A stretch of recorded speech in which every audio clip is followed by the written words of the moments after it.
सुन्दर हाम्रो घोर्ले झरनाको तल्लो स्टेपमा यति राम्रो पानी झरेको छ गाइस। त्यहाँदेखि यहाँ स्विमिङ खेल्ने छ। तपाईँ हेर्नु यताबाट एउटा झरना सानो छ, त्यसपछि एकदम मेन झरना चाहिँ यहाँ छ।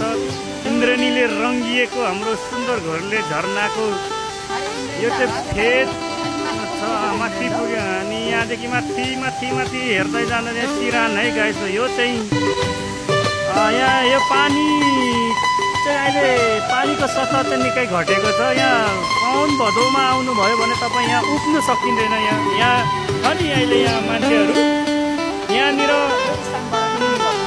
यहाँ पनि मान्छे जान सकिँदैन, यसको हावा भाप शक्तिले गर्दा। यो झरना चाहिँ यति राम्रो छ गाइस, माथिसम्म हेर्नु। यसपछि पनि माथि नै अर्को ताला छ, तर यो चाहिँ देखिँदैन है। त्यहाँ अर्को पनि छ स्टेट।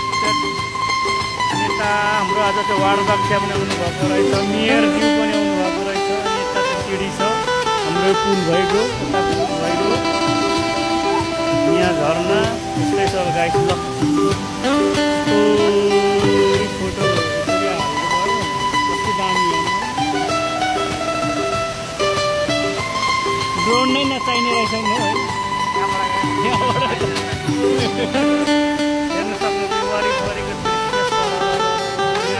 डरै लाग्छ हो, मान्छेले त उदो नहेरी हिँड्दो रहेछ यहाँ त डर। तर सँगै यहाँदेखि तल हाम्रो सदरमुकाम खादबारी पनि देखिन्छ यहाँबाट, तर हाम्रो क्यामेराले भ्याउँदैन होला। यता भोजपुर हो, पारीको कुहिरोले ढाकेको। यता शङ्खसम्म खादबारी, स्याबुन, वाना हाम्रो वार्ड कार्यालय सबै देखिन्छ भनेपछि होइन। यता चाहिँ झरनामा हामी घुमिरहेका छौँ।